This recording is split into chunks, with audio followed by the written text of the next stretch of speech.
Selamat datang di channel Komputopedia bersama saya Yonatan, dan kali ini kita akan berbicara bagaimana kita mengimplementasikan perseptron menggunakan Python. Jadi stay di sini terus, jangan kemana-mana.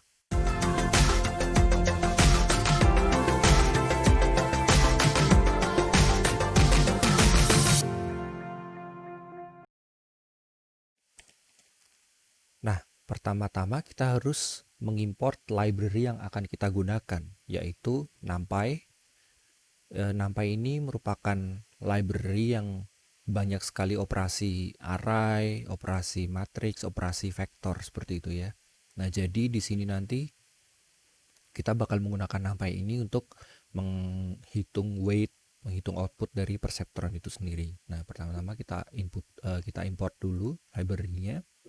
Kemudian di sini ada beberapa library untuk menampilkan grafik seperti itu ya.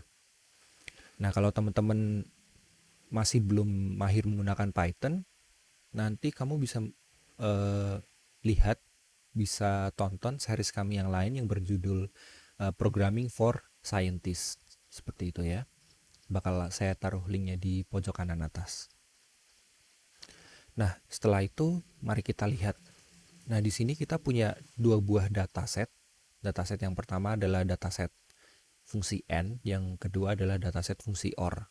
Jadi kalau teman-teman lihat di sini 1 N1, maka outputnya adalah 1. Jadi X1-nya 1, X2-nya 1, outputnya adalah 1. Dan demikian juga seterusnya untuk semuanya ya. Begitu juga dengan fungsi OR. Nah, dataset ini bakal kita rubah dalam bentuk array. Kira-kira gambarnya seperti ini. Jadi X kapital ini merepresentasikan datasetnya. Dataset ini terdiri dari 4 baris atau 4 vektor, dan vektornya ini terdiri dari 2 dimensi. Jadi ada 2 elemen dalam vektor itu. Nah, bentuknya jadi X kapital itu seperti yang teman-teman lihat di sini.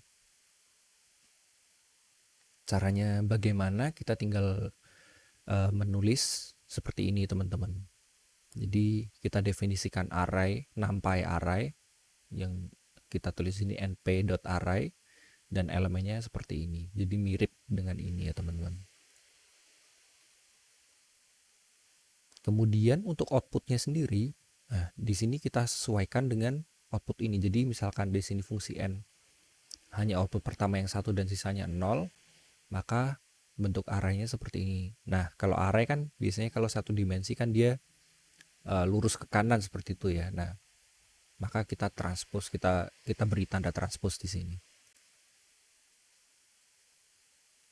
Nah, yang kedua untuk output dari OR itu sama juga. Nah, ketika kita sudah berhasil menginisialisasi data input dan data outputnya, sekarang kita akan berbicara masalah arsitekturnya itu sendiri. Kalau teman-teman ingat dari video-video sebelumnya, saya mengucapkan bahwa lebih baik menggunakan operasi perkalian matriks. Jadi di sini adalah inputnya dikalikan dengan matriks weight-nya dan ditambah dengan bias. Kemudian kita juga menggunakan fungsi threshold yang kira-kira seperti ini. Nah, itu nanti kita akan implementasikan lebih lanjut ya. Nah, setelah kita mendefinisikan bentuk arsitektur perseptornya, yang dimana di sini kita memiliki 2 input dan 1 output, dan outputnya nanti bakal ditambah dengan bias dan menggunakan fungsi aktivasi threshold, kita kemudian bisa menginisialisasi parameter-parameter lainnya seperti weight dan bias. Nah, karena kita inputnya 2 dan outputnya 1, maka weight-nya akan berbentuk seperti ini, teman-teman. Jadi weight-nya terdiri dari 2 elemen, 2 parameter. Parameter yang pertama ini bakal digunakan untuk mengalihkan input pertama menuju output pertama, makanya W11. Dan yang kedua adalah input pertama menuju ke output ke-1, jadinya W21. Nah, sedangkan bias di sini kita hanya punya 1 karena outputnya hanya 1.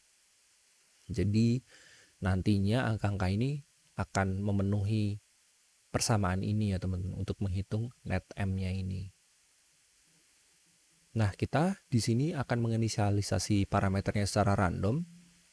dengan fungsi random.run, dia bakal merandom dari angka 0 hingga 1. Jadi kita langsung saja coba ya. Nah, itu weightnya, ini biasnya. Jadi weight dan bias ini untuk dataset N, kemudian ini untuk dataset OR. Nah, ini dua ini adalah weight untuk OR. Nah, setelah itu kita mendefinisikan learning rate-nya, kita sebut dengan eta, yaitu 0,01, dan kemudian maksimum epoch. Epoch ini apa nanti kita bakal lebih jelaskan di bagian trainingnya teman-teman. Jadi untuk sekarang maksimum epochnya adalah 100.000. Nah, sekarang kita masuk ke training. Ini kedua fungsi yang tadi di atas teman-teman lihat ya. Jadi ini adalah kurang lebih algoritma dari training perceptron. Pertama kita hitung net M-nya dulu, yaitu X1 XI dikalikan dengan weight-nya ditranspose dan ditambah dengan bias. Kemudian kita hitung Y hat-nya atau prediksinya menggunakan fungsi threshold. Nah, setelah itu kita hitung error-nya, yaitu targetnya dikurangin dengan prediksinya. Jadi target dikurangin dengan output. Nah, kemudian kita mengupdate weight-nya dengan cara menghitung nabla dari weight. Itu sama dengan negatif eta dikalikan error dikalikan dengan inputnya. Nah, kalau teman-teman lihat di sini nabla ini kan dia mengarahnya ke atas. Kira-kira seperti itu ya. Kalau dia lereng itu dia mengarahnya ke atas. Jadi ini sebenarnya adalah gradien, teman-teman. Jadi gradien itu selalu mengarah ke atas. Nah, di sini ada simbol negatif. Ketika kita ingin mengarahkan dia ke bawah, kita cukup mengalihkan dia dengan negatif 1. Jadi nabla W ini akan menjadi delta W. Itu sama dengan eta dikalikan dengan error dikalikan dengan X. Nanti teman-teman bisa lihat di codingnya ya. Nah, kemudian kita akan mencoba training dataset N. Pertama-tama kita definisikan dulu. Untuk epoch, dari 0 hingga maksimum epochnya, kita bakal hitung output dari masing-masing inputan untuk perseptron itu ya teman-teman. Nah, jadi for epoch in range max epoch, kita hitung untuk setiap input dan output. Kita hitung net M-nya terlebih dahulu. Jadi X dikalikan dengan W transpose ditambah dengan bias. Kemudian kita hitung Y hat-nya. Y hat-nya itu sama dengan 1 kalau M-nya lebih besar sama dengan 0, atau dia 0 kalau dia kurang dari 0. Kemudian kita hitung errornya, yaitu target dikurangin output. Nah, setelah itu kita hitung delta W-nya, yaitu eta dikali error dikalikan dengan X. Kemudian kita update weight-nya dengan cara weight-nya ini ditambahkan dengan delta W-nya atau nabla W saya sebutnya di sini. Ini sebenarnya delta W. Saya rubah dulu. Nah, jadi seperti itu. Nah, langsung kita coba saja.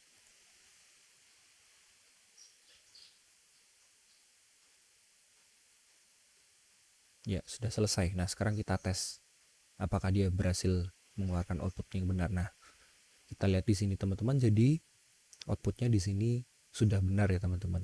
Nah, kira-kira seperti itu. Nah, kemudian untuk dataset yang kedua, prosesnya sama, hanya inputnya saja outputnya saja yang saya ganti. Tadi kalau di atas kita menggunakan outputnya untuk N, sekarang kita menggunakan outputnya untuk OR. Nah, mungkin biar teman-teman lebih jelas, saya bisa tambahkan di sini. Mari kita gunakan weight untuk OR-nya ya, dan bias untuk OR.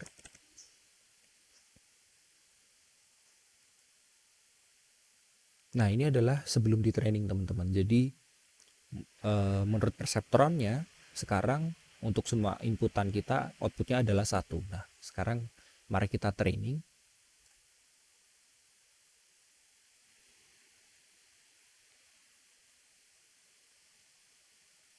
Kemudian kita tes outputnya.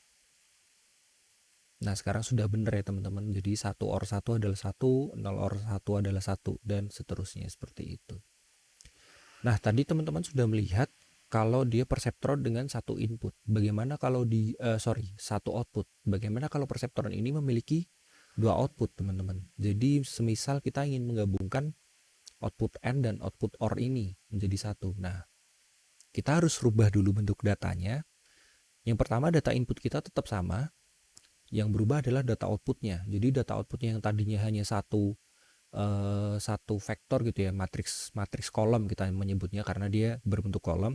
Kali ini kita berbentuk matriks yang mengandung vektor. Jadi mirip input, hanya saja ini isinya adalah output ya.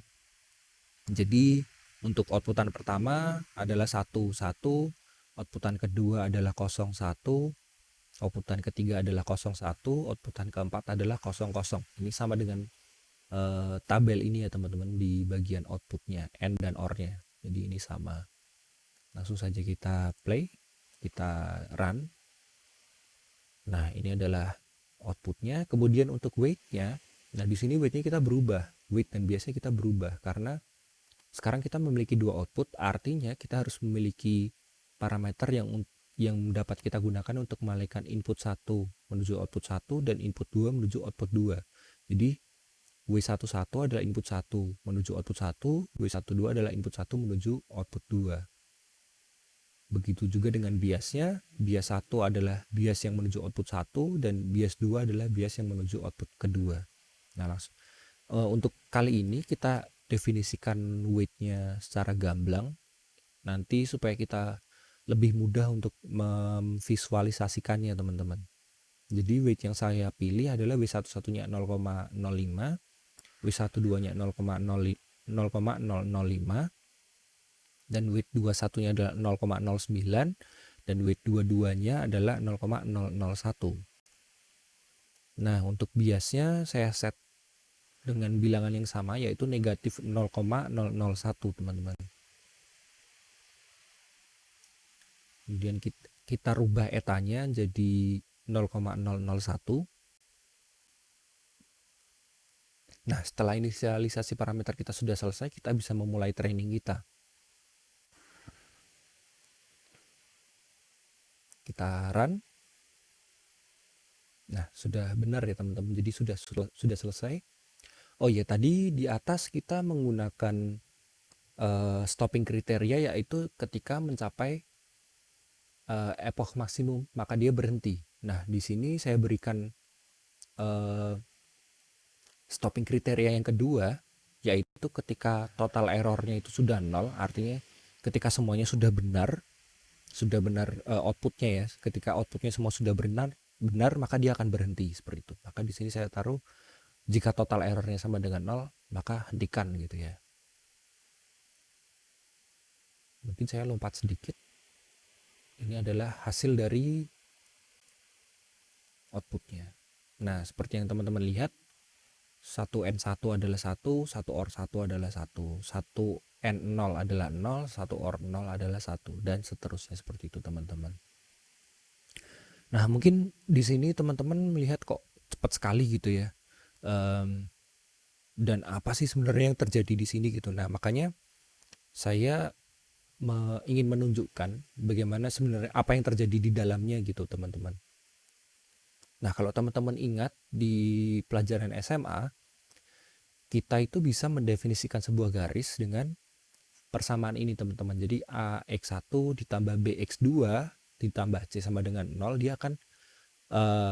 dia akan berbentuk garis gitu dalam bidang kartesius. Jadi kalau misalkan kita punya dua sumbu seperti ini, X1 dan X2, dan kita tentukan A-nya itu 1, B-nya itu 2, dan C-nya adalah negatif 1, maka bentuk garisnya seperti ini, teman-teman. Nah, apa sih ini? Jadi ketika kita definisikan seperti ini, kita gantikan A, B, dan C-nya ini dengan weight dan bias. Jadi W1 dikali X1, W2 dikali X2 ditambah dengan bias. Untuk dataset N, kira-kira seperti ini, teman-teman, nantinya. Jadi garis ini adalah fungsi threshold itu sendiri, dan kita bisa membagi area di mana yang outputnya itu 1 dan di mana area yang outputnya itu 0. Jadi untuk 3 input ini adalah 0, dan output ini adalah 1. Nah, di sini teman-teman bisa lihat ini adalah hasil optimal begitu ya. Jadi dia benar-benar memotong di tengah-tengah antara area output kosong dan output 1. Jadi sebenarnya ini adalah klasifikasi teman-teman. Jadi tadi kan kalau ini kan sama dengan. Nah, kalau kita tuliskan dia lebih besar sama dengan, artinya arah ke sana ini adalah 1, dan jika dia kurang dari kosong maka arah ke sini nih dia kosong. Seperti itu teman-teman. Nah, tadi kan kita sudah training. Kalau teman-teman lihat di sini kita merubah W-nya berkali-kali ya teman-teman. Nah, kita bisa tampilkan animasinya kira-kira seperti ini teman-teman.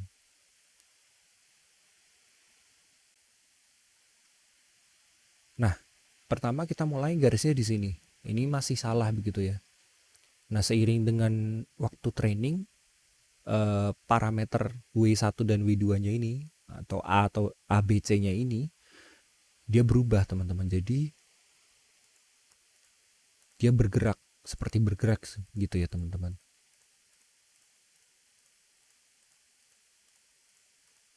Dia akan mencari di mana posisi yang optimal itu teman-teman.